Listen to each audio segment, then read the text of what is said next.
कांग्रेस की डेलीगेशन को चुनाव आयोग ने 3 दिसंबर को बुलाया। कांग्रेस ने लगाए चुनाव आयोग पर आरोप, महाराष्ट्र चुनाव में गड़बड़ी के आरोप। कांग्रेस का शाम 5 बजे के बाद वोट परसेंटेज बढ़ने का आरोप, महाराष्ट्र में वोटर लिस्ट में छेड़छाड़ के भी आरोप लगाए। बीजेपी का आप विधायक नरेश बालियान पर गंभीर आरोप, बीजेपी ने जारी किया आप एमएलए का ऑडियो क्लिप, नरेश बालियान पर गैंगस्टर के साथ बातचीत का आरोप। नरेश बालियान पर बीजेपी ने हवाला के जरिए पैसों के लेन देन का आरोप लगाया। वसूली मामले में बीजेपी ने आप एमएलए पर कार्रवाई की मांग की।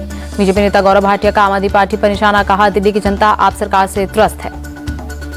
गौरव भाटिया ने कहा दिल्ली को गुंडों का अड्डा बनाने में आम आदमी पार्टी की बड़ी भूमिका, साथ ही आप पर गुंडों की पार्टी का आरोप लगाया। दिल्ली के मौजूदा हालात पर आपके राज्यसभा सांसद स्वाति मालीवाल का बयान, बोली दिल्ली की हालत बहुत ही बदहाल है, हर जगह सड़कें टूटी, कूड़े के पहाड़ बने। केरल के वायनाड में राहुल गांधी ने जनसभा को किया संबोधित, बहन प्रियंका गांधी की जीत पर लोगों का जताया आभार, कहा पहले आप लोगों ने मुझे सांसद चुना और अब प्रियंका गांधी को सांसद बनाया। राहुल ने कहा लोकसभा में हम एक राजनीतिक विचारधारा से लड़ रहे हैं और कुछ लोग नफरत, विभाजन और हिंसा की बात करते हैं। राहुल गांधी ने बीजेपी पर साधा निशाना, कहा मुझे विश्वास है हम बीजेपी की विचारधारा को हराएंगे। दिल्ली से संभल जा रहे सपा डेलीगेशन को रोका गया, यूपी पुलिस ने डेलीगेशन को गाजीपुर बॉर्डर पर रोका। पुलिस ने समाजवादी पार्टी के 3 सांसदों को रोका, जियाउर रहमान पर, हरेंद्र मलिक और मुहिबुल्लाह नदवी को बॉर्डर पर रोका। लखनऊ में माता प्रसाद पांडे के घर के बाहर पुलिस तैनात, पुलिस ने माता प्रसाद पांडे को संभल जाने से रोका। प्रशासन की रोक के बावजूद संभल जाने के लिए अड़ी समाजवादी पार्टी, सपा के प्रतिनिधिमंडल में शामिल है माता प्रसाद पांडे। घर के बाहर तैनात पुलिस की तैनाती पर बोले माता प्रसाद पांडे, हमारे मौलिक अधिकारों का हनन किया जा रहा, गलत कामों को छिपाने के लिए मुझे रोका जा रहा। पुलिस ने सपा के प्रदेश अध्यक्ष को भी संभल जाने से रोका, श्याम लाल पाल को घर में नजरबंद किया। पुलिस के एक्शन पर अखिलेश यादव का बयान, डेलीगेशन पर पाबंदी लगाना सरकार प्रशासन की नाकामी।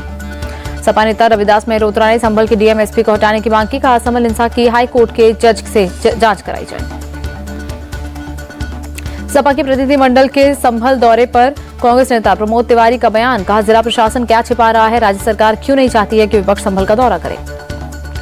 यूपी के डिप्टी सीएम ब्रजेश पाठक का सपा पर निशाना, कहा अखिलेश को अपने गिरबान में झांकना चाहिए, संभल की घटना समाजवादी पार्टी के संरक्षित अपराधियों की देन। ब्रजेश पाठक ने कहा जो संभल के अपराधी हैं वो सब समाजवादी हैं, अखिलेश यादव से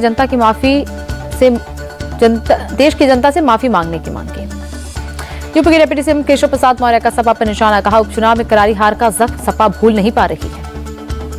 केंद्रीय मंत्री प्रहलाद जोशी का सपा पर निशाना, कहा हार के बाद सभी चीजों में सांप्रदायिक राजनीति करना चाहती है सपा, ये ठीक नहीं। सपा डेलीगेशन के दौरे संभल दौरे पर यूपी कांग्रेस अध्यक्ष अजय राय का बयान, कहा जहां भी अत्याचार और अन्याय हो रहा है उसके खिलाफ सभी को डटकर खड़ा होना चाहिए। 2 दिसंबर को संभल का दौरा करेगा कांग्रेस का प्रतिनिधिमंडल, यूपी कांग्रेस अध्यक्ष अजय राय का बयान। संभल हिंसा पर कांग्रेस सांसद मनीष तिवारी का बयान, कहा जो कुछ भी हुआ बहुत दुखद है, देश के विकास और प्रगति के लिए शांति और सद्भाव जरूरी। महाराष्ट्र की राजनीति में आया बड़ा मोड़, एकनाथ शिंदे ने डिप्टी सीएम के साथ गृह और शहरी विकास मंत्रालय भी शिवसेना को देने की मांग की। महाराष्ट्र में सियासी हलचल के बीच सतारा अपने गांव पहुंचे एकनाथ शिंदे, शिवसेना के मुताबिक तबीयत ठीक नहीं होने की वजह से आराम करेंगे शिंदे। शिंदे के अचानक सतारा जाने पर बोले शिवसेना नेता उदय सामंत, एकनाथ शिंदे नाराज नहीं, महाराष्ट्र में महायुति की सरकार बनाएंगे।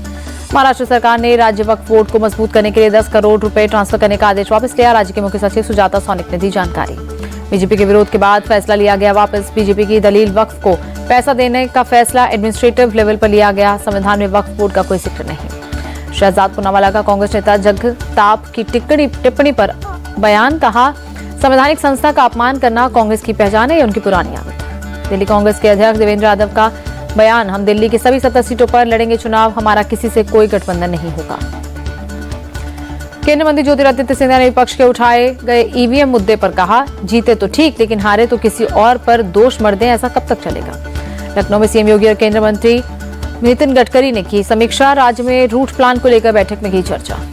पटना के गांधी मैदान में 4 दिवसीय कृषि यंत्र प्रदर्शनी का शुभारंभ, सीएम नीतीश कुमार ने मेले का किया उद्घाटन। हरियाणा सरकार में मंत्री अनिल विज ने कैथल रोडवेज डिपो का किया दौरा, ड्यूटी में लापरवाही बरतने की वजह से एक बस चालक और स्टेशन सुपरवाइजर को किया निलंबित। अनिल विज ने रोडवेज डिपो में व्यवस्थाओं के बारे में लिया जायजा, अधिकारियों से ली हालात की जानकारी। काकीनाडा बंदरगाह के दौरे पर पवन ने तस्करी में शामिल एक जहाज को तत्काल जब्त करने का दिया आदेश, अधिकारियों को जांच का निर्देश। पवन कल्याण ने 38,000 मीट्रिक टन चावल की आपूर्ति के बारे में जानकारी मांगी, अधिकारियों से पूछा कि बड़े पैमाने पर चावल की अवैध ढुलाई रोकने के लिए क्या कर रहे हैं। 6 दिवसीय विदेश यात्रा के बाद भारत लौटे एमपी के सीएम मोहन यादव। कहा, हमारी विदेश यात्रा का उद्देश्य सरकार सभी क्षेत्रों में काम करे और सभी को साथ लेकर चले। दिल्ली में सीएम मोहन यादव ने कार्यकर्ताओं को जताया आभार। कहा, पीएम मोदी के नेतृत्व में एमपी को विकास की नई ऊंचाइयों पर ले जाने का कर रहा हूं प्रयास।